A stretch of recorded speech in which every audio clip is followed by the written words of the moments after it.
So I really appreciate you coming on to this episode and to tell us about your journey with dogs, and the little bit of research that I did do was very fascinating, and I really enjoyed the couple of interviews that you did on YouTube. And this is these are the style of dogs, breeds of dogs that I'm really interested in, and I think that the more we can get firsthand anecdotal evidence of how they work and operate, and how magical that they are to certain people and their programs is important to me and my channel. So just go ahead and introduce yourself and tell us about your journey with dogs. Yeah, certainly. So my name's Robin McNaught. I'm a 20-year-old shepherd from Wales, which is a country in the UK. So basically, I've lived and been around border collies all my life. So we've currently got 12 on the farm, 10 of which are mine that I train and I work on the farm.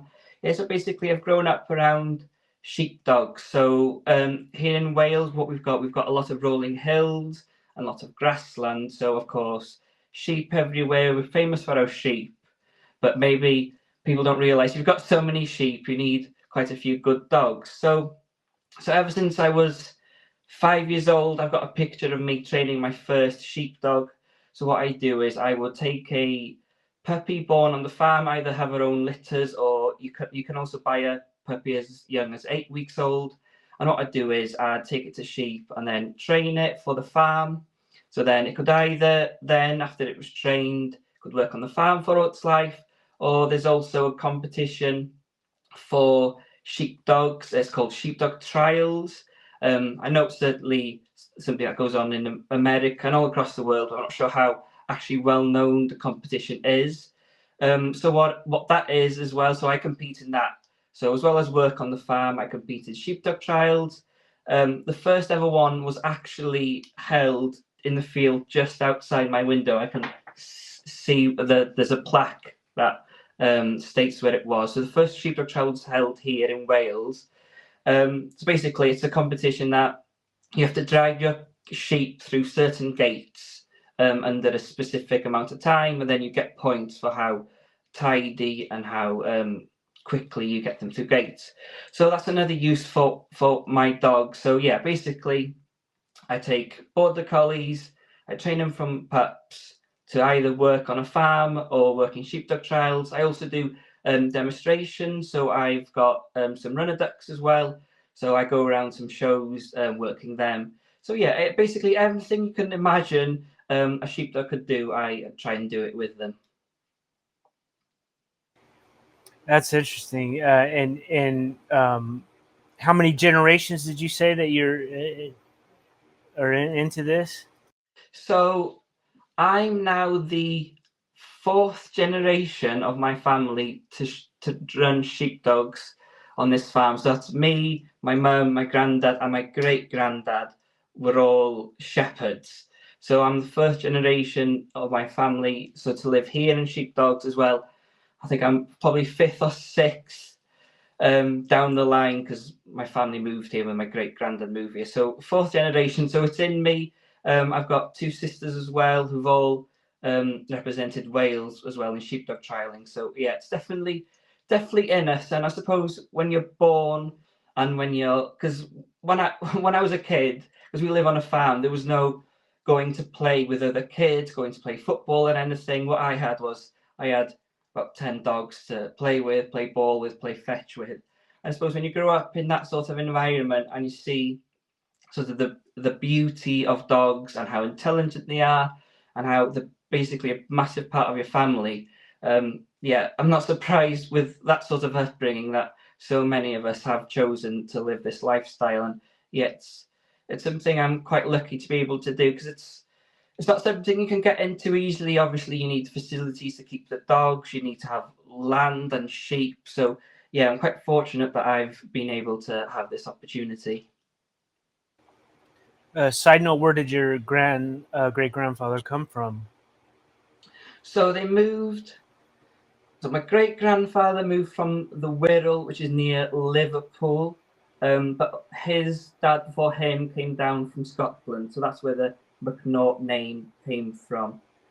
Yeah, my sort of ancestry is all basically Welsh or Scottish, which actually, funny enough, the two countries most famous for their shepherds is Scotland and Wales. So Yeah. definitely got some good blood in me. Yeah. Yeah. It's interesting because you're 20 years old, and forgive me, I'm 50.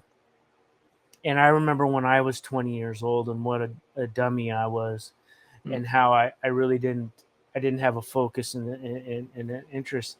Where do you see, you don't see a lot of kids your age, or do you? In unless have you seen a lot of kids that you know of grow up and continue this tradition, or are you still a rarity in this?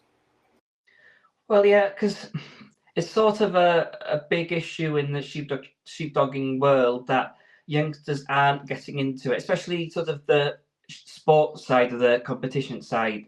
There's very few young people getting into it. We've got young here in North Wales. We've got young handlers competition, and there's probably only maybe 4 or 5 of us actually doing it. Yeah, it's not something that younger folk get into necessarily. I just think that people my age now who live on farms, because of the use of quad bikes and pickup trucks, they don't seem to use dogs as they used to in the olden days, sort of the olden type of shepherd. When you imagine a shepherd in your mind, working the flock days on end, that doesn't seem to happen much and doesn't seem to appeal young people. It's probably also that actually training and handling a sheepdog's something really difficult. It takes a long time to master, as well as a lot of patience. So, so I got my first sheepdog for myself to train when I was 15. So I always loved sheepdogs, as in since I was 5. I'd train them from my mum. I'd do everything with them, but she was very sort of. She wanted to know I was definitely committed to it before actually getting a dog, because it's a big responsibility. So I got my first sheepdog at 15, and then so it's taken three. It would take so it took me 3 years to get that sheepdog into a competition, and probably another year and a half to where we are now, another year now, to actually be in the running in the top prizes of competitions. So it just shows how long it takes. It's just maybe why younger people don't get into it. Yeah, certainly there's not many people my age doing this sort of thing. I'm not sure if people aren't interested. Maybe it's too boring. I'm not sure, but I'm definitely because especially in school and things, and I meet new people, I have to explain to them what sheepdog trialing is and what I do with sheepdogs. So yeah, definitely, I'm definitely sort of in my own sort of field in this regard. But this is where doing things like this is so important. This is why I decided to share stuff. If we show young people what's available, what we do, maybe more people get into it. And yeah, hopefully we'll see more people, because it's only good, for the it's a tradition really. It's an art form to train and to work a dog. So yeah, for sure, I'd love to see more young people getting into it. A lot of these communities are aging, and so and they're really hesitant to get involved in promoting, and you could do it in such a way where you don't have to get involved in the negativity or the weirdness that they see in other breeds, but or any styles of competition or anything like that. So yeah, I think it's it's uh it's what you're doing and trying attempting to do is a positive thing. So do you getting back to the competition side of it, do you think that you would be as passionate as you are if there wasn't the competition, or do you think the competition is what really kind of drives all of it for you and brings it all together? Um, well, the reason started the competition really was to give me something to do with my dog. So, as I mentioned before, the dog I got at 15, I was so enthralled and I wanted to do so much with it that I kind of needed reason more than farm work to do it. Something It gives me something to aim for. So for farm work, what you can do generally is, yeah, I wouldn't say it's easier. It's different. Training for a farm work's different, but training for a sheepdog trial, there's only that sort of 1% of sheepdogs will ever make it to a sheepdog trial or even compete in a high level of sheepdog trials. So for me, when I'm with the competitions, I'm going for perfection with my dogs. I'm aiming for perfection, and through aiming for that perfection, that perfect dog that'll listen every time, that'll do everything I like, I'll get really, really good farm dogs out of it. And it's a sort of extra motivational factor. I'm not I'm not a competitive person as such. I try and find the enjoyment out of competing more than anything. You get a lot of people that their whole life is to win it, to get dogs that win. I just use it as something I can do, something I can travel the country with the dogs I love doing. It gets me excuse to go out there. Obviously, it's always nice to win and things, but for me, training a sheepdog such a personal experience. They give so much of themselves to you. They dedicate their lives working for you, essentially, and it's so nice to sort of get outside recognition for what you've achieved. It's so hard to train a dog, and lots of people train their dogs and work on their farms all their life, and other people don't get to see them. So there's a nice sense that you get applauded, you get sort of rewarded for your year. It's literally years of training, so it's about 4 years of training before you can get considered anything fully trained. So yeah, it's probably something I do just it's just something nice to do with a dog, and something that gets me out. And yeah, because winning's not everything. I just want to enjoy, and people get that in the competition scene. People get quite down about their dogs not doing things right. They get quite down about not being able to compete. But for me, the goal is just to get to that top level and try and make myself and my dogs proud and show the world um, how hard I work with them. And yeah, it's something nice. If a dog is really good at competition, and it's your go-to dog when you're going to go compete, um, does that translate well into the working environment, or is sometimes that dog may not be the greatest in the working side of it, and then maybe that working dog would be really crappy on the sports side of it, but he's really great on the working environment. Well, it's a sort of big debate in this scene, really. A perfect dog would do both, and lots of people say that dog can do both, which I'm sure they can. But to really hit the highest levels, you probably wouldn't expect the dog to do both.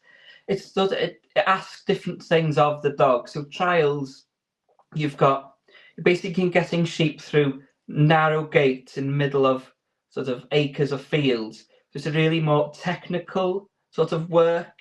Um, Obviously, you're commanding a bit more, so every movement, every command has to be spot on because you've got so little room for error in a sheepdog trials.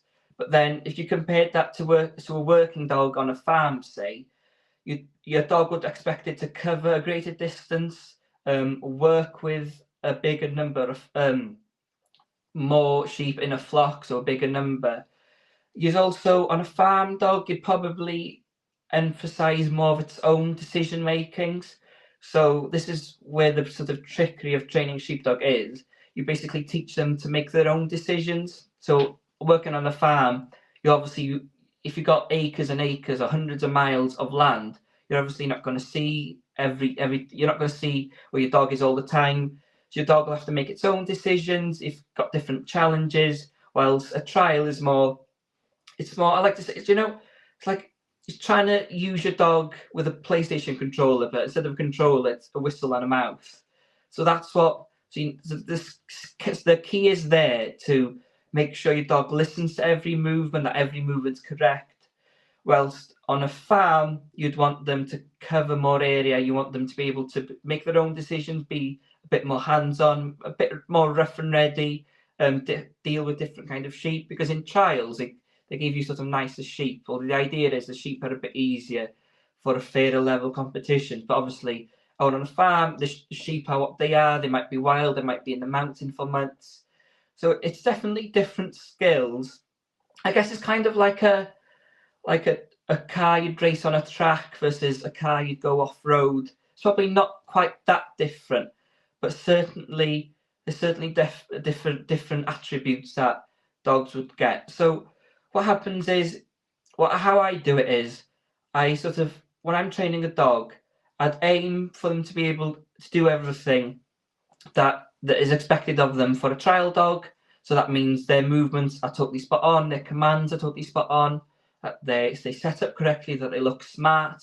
And to say if maybe it doesn't quite hit that level, if there's something sort of not quite right that doesn't make it suitable for trials, then if I've put everything in place, then that dog can transition into learning the intricacies of farm work. So yeah, in a perfect world, it'd do both, but sort of in a realistic sense, that there are horses for courses, and you would sort of differentiate trial dogs and farm dogs. What I've got is sort of, I do have my trial dogs and my farm dogs separate, not because the trial dogs couldn't do farm work, but when you're out trials every weekend and you need to train in the week, then there's only so much running it can do, so you need other dogs to do farm work. So I do specialize with my dogs, and yeah, so a great handler will tell you that the dog should or could do both, but in the real world, you've got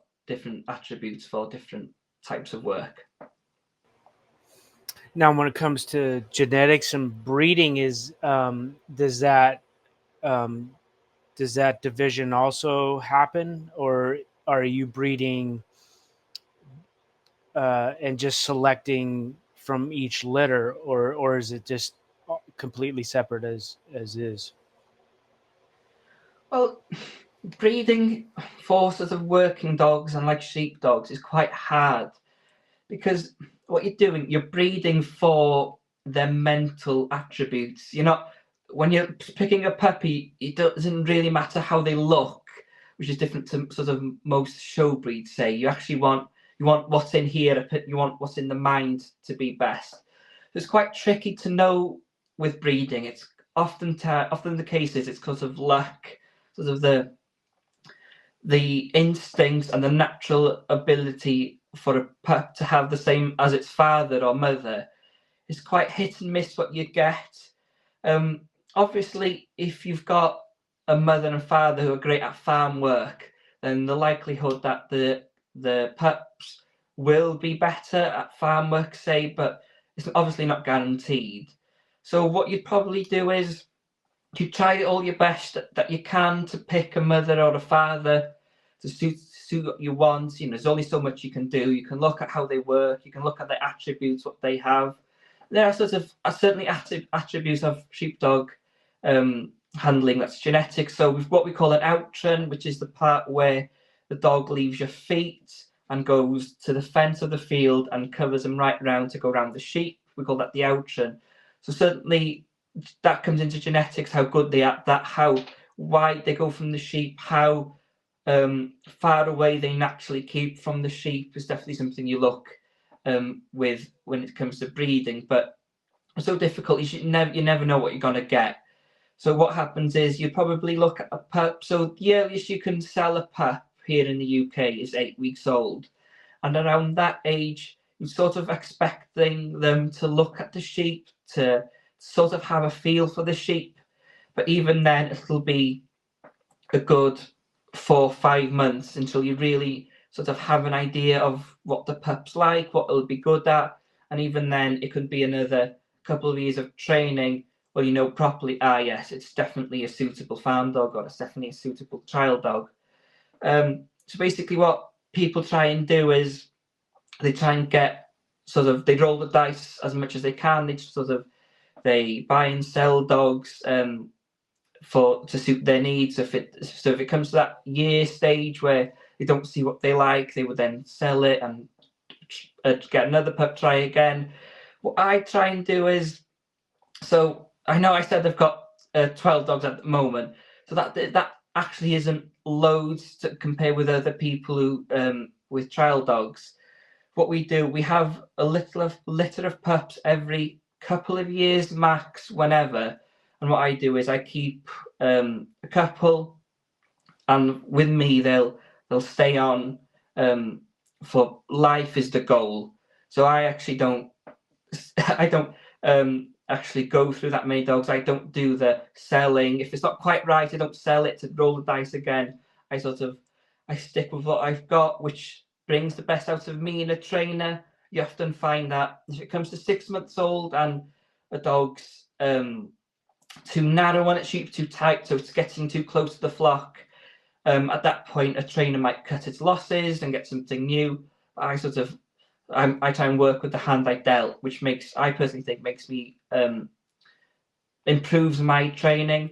So yeah, and people want different things. People like what we call pushy dogs, which are dogs that are really not feisty, but fierce with them, are strong with them. Other people like dogs who float a bit more, disturb the sheep a bit less. So it's all hit and miss and a potluck essentially, because we say sort of trying to have the perfect breeding's a bit of a fool's game. You tend to find certain lines that are popular that a lot of people go to because they do tend to throw good pups, but at the end of the day, you never know what you're going to get. Kind of explain to me, like when you first hit the field and you're about ready to go, or the whistle blows, or how, kind of explain that side of it real quick, the best as you can, and kind of guide us through what a competition moment would be. Okay, so what happens is, if you can imagine probably well, the trial fields can range in terms of size. So the smallest you'd be thinking about 100 meters by 100 meters, smallest, and it could go up to a couple of acres, even 10 acres in sort of extreme sort of hill trials. But in essence, what happens is a pack of sheep get let out at the top of the field, and then as a handler, once you see them walk out, you would walk to a post at the bottom of the field with you and your dog. You walk at the spot with the dog, and then you would set your dog out, and the dog would run. You'd pick a side, so a dog would run from your feet to the fence line and back up the field to be able to go around the sheep and hit the back of the sheep, so they're pointing towards you, and then you'd bring them down. Whilst you're bringing the sheep down, there'll be a set of 2 gates, so you have to get the sheep in between a distance of 12 feet. So there's 2 gates with a 12-foot gap. So you have to get them through there. Then you'd want to bring sheep down to the post. You get them around the post and drive them away from you into another set of gates. This is sort of the typical British trial, some variation.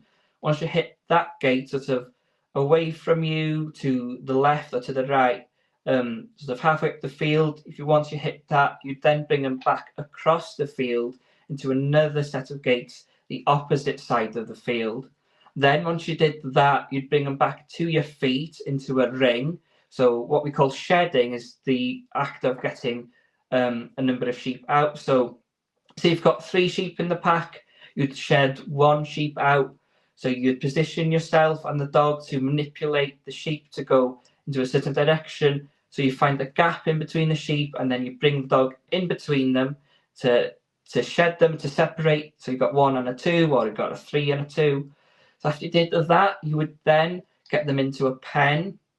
So you've a box, imagine a square box, a pen with 4 sides, gate opens, and trying to get the sheep into a pen, which is really tricky because obviously wild animals, which sheep are, obviously don't want to go into a confined space, so you're wrestling to get them in. And then once you did that, you would then, if you've got, say, more than 5 sheep, you'd then get them back out the pen and then shed.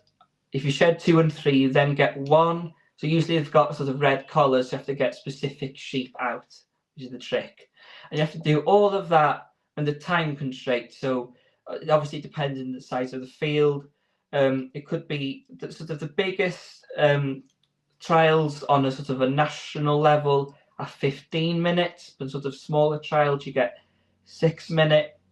Oh yeah, and whilst you're doing all that, it's not about how quickly you can do. You've got maximum time, so the time is the maximum. So if you hit the maximum, then you have to leave.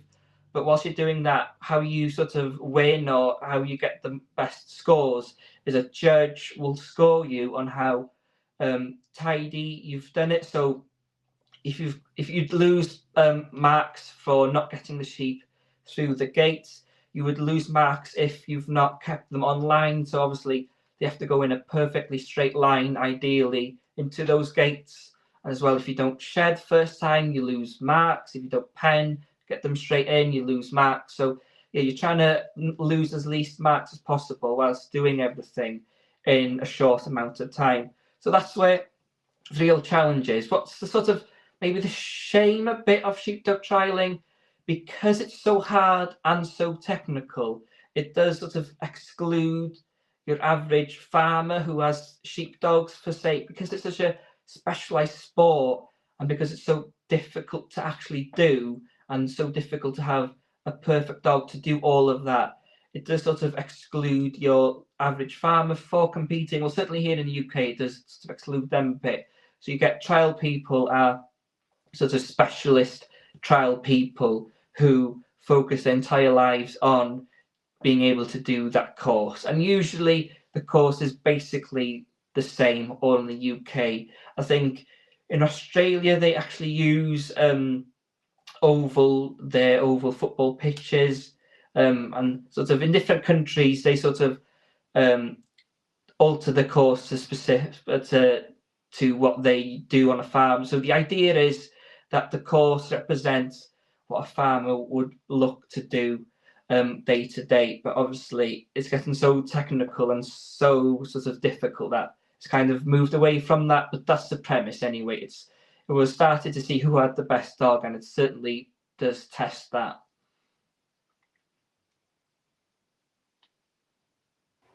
Yeah, that's very interesting. And why do you think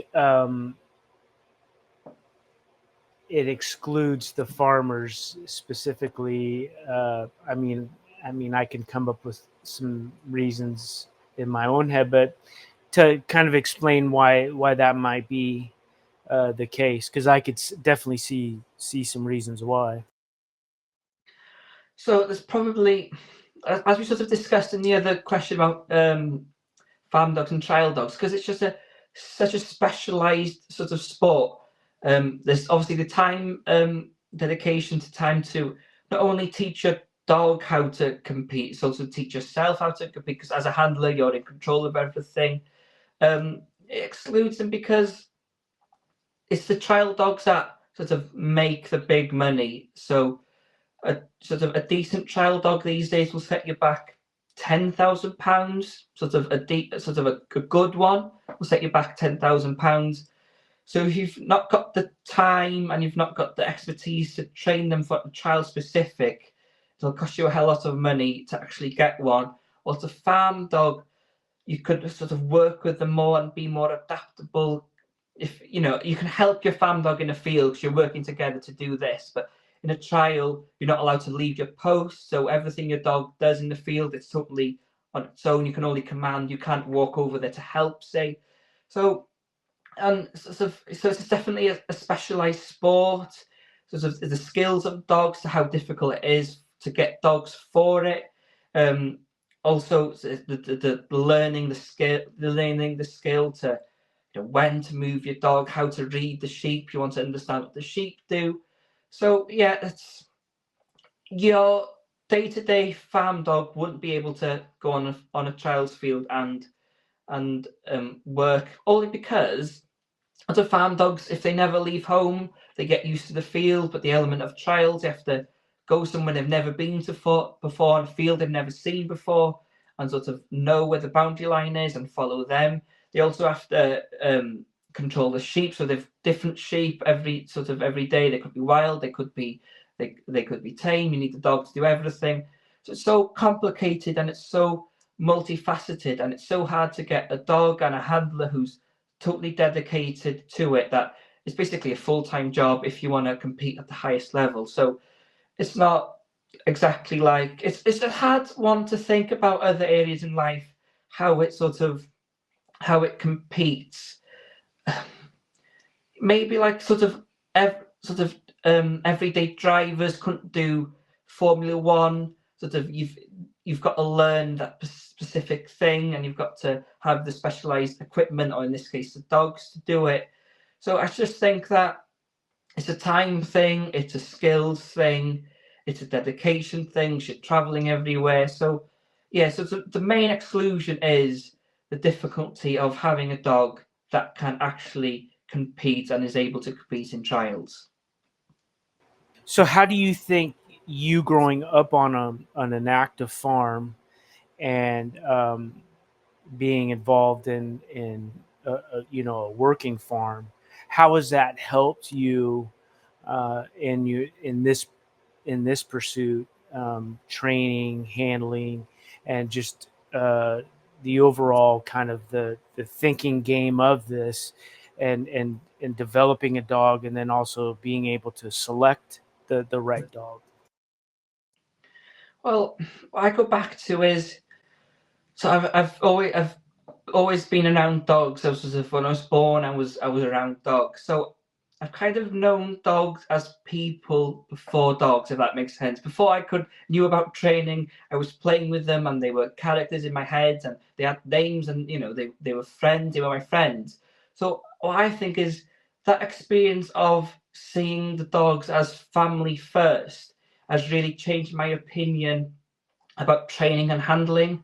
Because what you get is, some people will treat a working dog as its worker, essentially, as in, you are mine, you do what you're told, you are my worker, you work on my farm, and sort of that's the relationship a lot of people have with the dogs. Not everybody. I'm not saying that's cold or that's wrong. That's just sort of it's just a dynamic. The dog serves a purpose. Whilst for me, I see the dog as a friend, not to not to say I'm better or anything. It's just a different state of mind. I put a lot of emotional pressure on myself to be able to train the dog, because I love the dog so much, because the dog's my friend first and sort of worker or working dog second.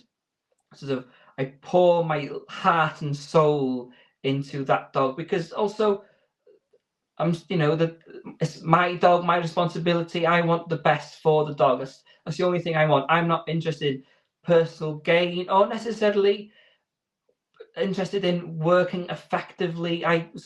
My purpose is with my dogs is to enjoy and make sure they enjoy their lives. So I think my sort of that has given me a different slant to training, where I don't train the dog necessarily. I help it. I sort of training and teaching also sound the same, but I think of myself and my dogs as a one-to-one trainer to help them out, to guide them through the process, rather than sort of a robotic training, which people would criticize me for. I've been in trials, and because I've got dogs that live in the house, that sleep on my bed, that work in trials, and people can't get around, oh, why'd you do that? Literally, people tell me, oh, a dog should live in a kennel. People think that you can get too close to your dog, which maybe, but it's just the way I do it. So I think that sort of, I'm not saying I've got a more bond, because obviously if you've got a dog, you probably love them. It's just the mindset of how I see them maybe is a bit different to other people. Maybe that's just my upbringing, that I see them in different lights, and maybe I'm more forgiving of their mistakes, maybe. Also, with being around livestock all my life, I feel like I'm quite good at being able to read sheep. So that's a difficult sort of non-agriculture people in sheepdog trials, is They have to learn to read the sheep. But I've been around sheep all my life, so I think that benefits, as well as sort of dog etiquette. So I'm not sure how other people train different breeds of dogs, but I would very rarely shout at a dog. That's what I was taught by my mother. That's what we did. So I've definitely, because the influence of sort of my mum at a young age, she was always around with me doing dogs. And she was she was accomplished sheepdog trialist. So she was the first woman to represent Wales. So she really competed at the highest level. Probably because my first memories or my upbringing with dogs was with her, that she sort of guided me on the right path, and on her, I've picked up on her way of treating dogs the same. So yeah, everybody's experience is different. Everybody has different ways, different methods. But I feel like I've got, with all my dogs, I take it very personally. I've got a personal connection, and if something goes wrong with the dog, if they do something incorrectly, my nature is to just blame myself. That I blame myself for not teaching them in the first place. That I've not taught them correctly for them not to make the mistake. I put that on me, which was sort of which my mother always used to tell me growing up, that the dog's always trying its best.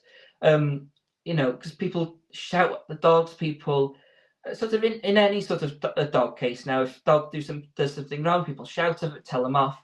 But at the most part, all dogs ever try and do is try their best. They try and please you.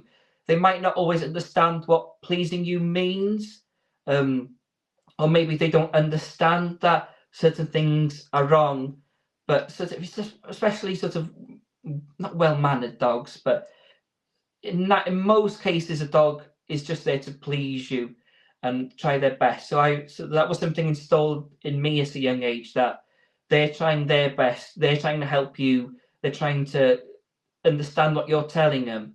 So my upbringing was, it's your fault for not telling them. So it's probably little things like that, just little mindsets that probably, because where my love of dogs come from is that I was able to think like that, and to sort of, my mindset towards dogs was shaped towards that as an early age, rather than maybe if you came into dogs a bit later, that was something you'd pick up, or maybe you'd have your own way of teaching training your dogs. In terms of trials, obviously having family that to succeed, I can talk to them about it, I can have advice, but as a trainer, you've got to recognize your own faults. Somebody can tell you what you're doing wrong, but if you don't recognize it yourself and understand it yourself, then it's no good, really. You have to pick up on it. So yeah, certainly it's helped me a lot, and having facilities and having dogs is something I feel very privileged with, and I try not to take for granted. When you see a puppy and you're about to make you want to select a dog, and we're talking just on a structural visual level here, what constitutes that in your head, okay, this is a potential winner for me, as far as the looks, the height, the potential height, the potential weight, and the structure. Can you kind of give a, a a visual of that, or is it just not? It just all depends on uh, how it takes to training and how it works, or is there a style of a sheepdog that usually fits what you're looking for? Yeah, certainly. So, as I said, if you bought a pup, so that would be 8 weeks of age. Obviously, that would be a bit before they were starting training. So you've got to pick them based on something. So what you'd look for is sort of what we call a strong head. So a sort of not a big head, but sort of with a head with a sort of good shape, sort of a decent size with sort of a decent length nose. You look for that. You look for markings. So the traditional sheepdog, you'd get mostly black with white areas. Sort of, a lot of people go for the white spot on the head. So you just, when you're picking a puppy, you just look for things like that, because at that stage, that's all you can base it on, and you might as well try and have a a good looking dog, if anything. There's different fads and different superstitions. I know some people would look inside a puppy's mouth, because some people believe a puppy with a black inside mouth. Some people go for them over a puppy that hasn't got so you can either get a pink sort of inside mouth, or sort of a black, and some people always go for the black mouth. Just maybe I think that's more of a superstition thing. Sort of in terms of weight, you want a good body size. You want sort of just as it's healthy, really. Obviously, for a working sheepdog, fitness is what's important with health. So at that age, you're just looking for strong legs, yeah, and a healthy upper body. So in terms of colours, I like the black, white, and what we call tan. So this is the black and white dogs with a little bit of orangey red sort of cheeks and tails. I quite like those, but a lot of people like just the old-fashioned black and white. Sort of all red dogs have been in fashion, so much that if you've got a sort of a red dog and it works well, you can probably add £10,000 on the price just for that. A few years ago, it was all grey. So sort of grey dogs instead of the black you'd usually think with a border collie, that they were all grey. That was a fad. Also, what you'd look for is what we call pricked ears, which are ears that point straight up. Most border collies have that white tip on the tail, so you're sort of looking for that, really. Yeah, so you're just looking for something healthy, looking for something strong, and in terms of colours, it's probably up to the handler. So the only thing you should consider, maybe on a practical sense, is what I would call rough or smooth coated. So maybe other people call double coated. So that's the collies with the longer hair, or the collies with the shorter hair. So these shorter hair collies are probably more practical in terms of obviously heat, but also in Wales when it gets muddy, when it gets wet, they're easier to clean, they're easier to maintain. Whilst the heavier coat dogs, obviously more high maintenance. I do like the look of them. Most of mine sort of have the bigger coat, but that's only something that you really see come out of them. Maybe even at 6 months old, you really know. So the border collie specifically breed, there's so much variation. Obviously, the original border collies come from the border of Scotland and Wales, but you've got Scotland and England, sorry. So that's the border. But obviously, you've got border collies that sort of come from every corner of the UK, and at this point, they've all sort of meshed together. So, yeah, what you're just looking for a strong bone, strong build, healthy pup, and then sort of the looks wise, the color wise is down to taste. What is your thoughts on the modern KC dogs today compared to what you guys have? Yeah, so what you sort of get in sort of more show border collies, you would see more of the traditional, mostly black with the white, with a longer, shiny coat. So if you'd search border collie up in Google, you'd probably find that kind of sheepdog, the show dogs that have been in photo shoots, sort of the stereotypical border collie. You don't sort of tend to see those anymore on Sheepdog Trials Field. It's gone quite a distance between those two types.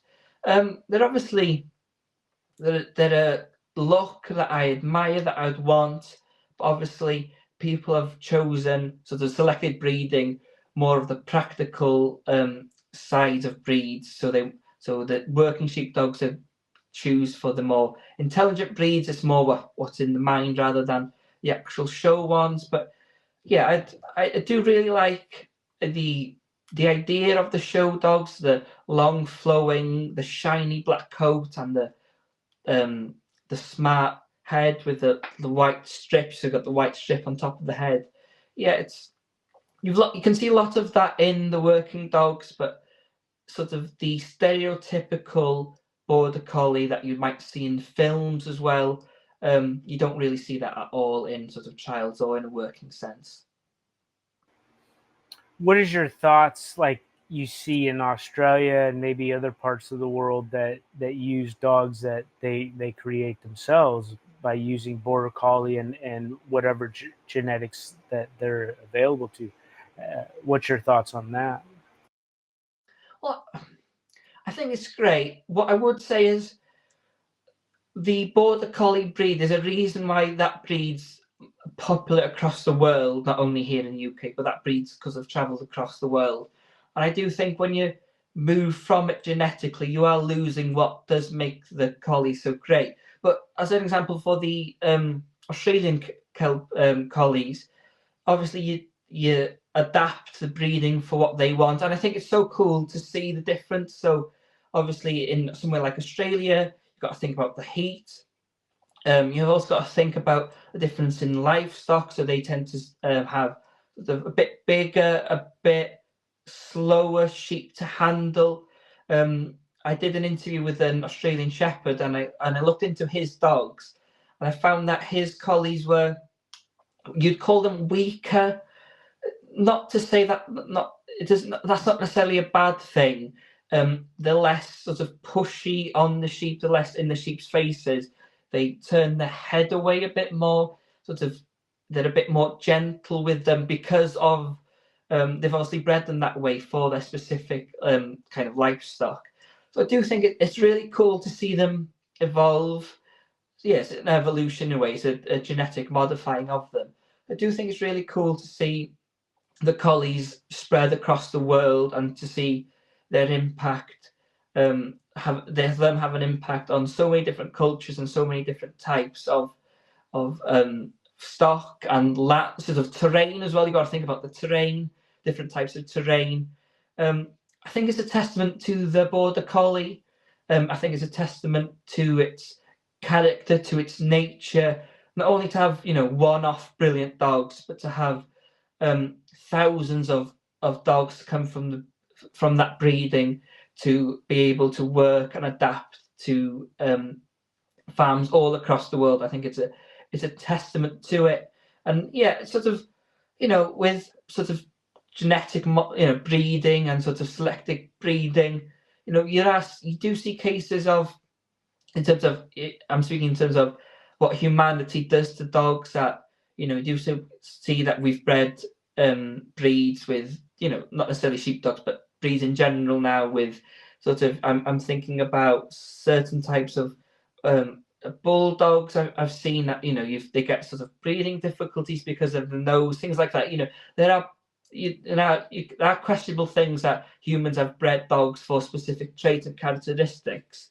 But in terms of the border collie and for working sheep, I think it's remarkable how that one breed, through sort of different selective breeding, through crossing, has been able to adapt in so many different environments and with so many dogs. So I think that's a testament to the human side of selective breeding. Yeah, definitely, most definitely. Um, can you talk about like the differences as just far as um, living around like a trial dog versus a farm dog, and what is your experiences with that? So I do feel that there's probably not a great difference in terms of how they are, sort of their character or anything. The only thing you might see is you'd probably a trial dog might be a little bit calmer day to day, just because of the style of how it works. That you want them to sort of steady the sheep, they need to be a bit more methodical. So you might see a bit of difference in there, whilst a farm dog might be your sort of more stereotypical, overly keen border collie, the hyper border collie that lives to work, work, work. But you definitely see that in both. You see sort of the the traits of the border collie that it's always want to work, because a dog doesn't know the difference between if it's working sheep for a trial or sheep for a farm. All it knows it's sheep and it's work. There's probably not a great difference in terms of character. What I would say is I would be sort of, with border collies, especially ones that have grown up with sheep and with work, probably don't make the best of pets. They do for me because I've got the sheep and I can give them the exercise they need quite quickly. If they're hyper and if in the morning they want to go, I can shove them around sheep to do. But if I didn't have that option, I would probably struggle with a border collie, just because they are so high energy and willing to work. Because what people might not understand, you could never force a collie to work. They naturally want to work. They want to please you. They want to work. So it's all day there. The day is basically waiting to work to help you out. Yeah, and so what they do, because we've got two in the house, and then we've got the rest are in the kennels, and they're so, you can say clever with dogs, but what does clever? They're so, what does clever mean when talking about dogs? They're so emotionally intelligent, which there's a lot of dogs out, but find border collies are especially emotionally intelligent, because you basically, when you're training them, you train your mind, you train them to think, you train them to analyze the room, just how they'd analyze a field. They're constantly analyzing a room, they're constantly looking out, because I've got sheep in the field next to me, and sometimes in the middle of the night, I can hear the dog barking because it seems to disturb the sheep. I can hear a noise miles and miles away, which you get with most dogs, but I feel collies are always alert, and always alert to something, whether it's cars, whether it's noise outside, because that's how they've genetically been born to be. If you think about the olden days where people would sleep out and walk their dogs miles across lands, or they'd sleep out with the dogs, they've always got to be alert. So that's where the breeding comes from. So yeah, it's probably not a major difference in terms of personalities with sheep and trail dogs, although some personalities may suit different ones. And yeah, so I'm not sure what people have border collies that don't live on farms, or don't have sort of high exercise, high sort of live in nature do. But yeah, I would never recommend a collie as a pet. I think you have to be a certain type of person, and to have certain types of circumstances. I don't say that you have to be a sheep farmer or work dogs like I do to have border collies as pet, but they definitely do need not only exercise but mental stimulation. They're a breed that think a lot, that they're constantly alert, they constantly have something on their mind. So yeah, they certainly make a challenging pet, but certainly a rewarding one if you've got the right environments for them. Yeah, most definitely. I agree with you 100%. Now, with my lifestyle where I live now, I couldn't own the kinds of dogs that my mom had. The fact that she had acreage and animals, and they had plenty of room to roam and run around and pretend like they were working or whatever. They had plenty of exercise every day, and so they were stimulated on that level, so that helped. They wouldn't get it with me here, kind of in an in town environment. Even though we have a nice size yard and all of that, it just wouldn't be in our lifestyle. Both of us having, kind of two. I'm really passionate about this, but I have a full time career on top of that, and both of those things and my own 5 dogs, take up a lot of time. Having a high energy working dog would not suit my lifestyle. So, I think it's really an important message for people to, really take stock in what your lifestyle is and who you are as a person before you pick a breed. Because there's a lot of breeds that I absolutely love that I would never own just because of who I am as a person. But No, it's quite relaxed. I feel sort of working dogs are it's a personal thing between you and your dog. Everybody's got their different ways. Um, yeah, so you don't really talk about it much with other people. You'd sort of more ask, oh, if there's something wrong, or my dog does this, how do you think you would do it? So it's more like asking advice, asking tips. And when you're sort of working a dog, we'd work them separately. So if we've got something going on, instead of both of us or multiple of us trying to work one big field, we would either section it off and do different fields, because of keep to ourselves really in terms of work wise. So yeah, with dogs more sort of working sheepdogs more between dog and a handler sort of thing. And yeah, there are sort of occasions where one of us has done something wrong, and oh, why'd you do that? Why'd you do that? But in terms of specifically about dogs, it's very much just between. I keep myself to my dogs only, and yeah, we keep to ourselves a bit.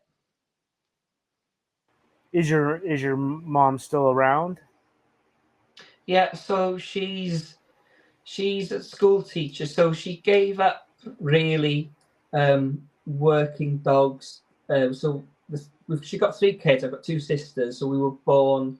There's 2 years in between each of us, so she sort of stopped training and working dogs at that time to look after us, and then we got a bit older because of look after ourselves. We got back into it, but once we got a bit older, we wanted our own dogs. So then she had to give up her dogs for us to have a go, for us to learn. So yeah, so it's been a while since she's been full on competitions and winning things herself, just because she's dedicated so much of her life to us, as well as dedicated so much of her sheepdog life to us and for us kids. And now she comes round with me most trials, just for company, just for a ride.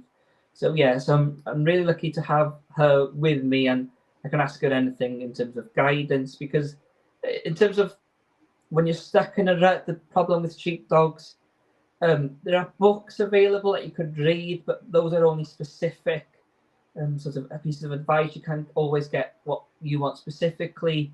There are little bit of online things that you could research if you're stuck with something, but there's not loads.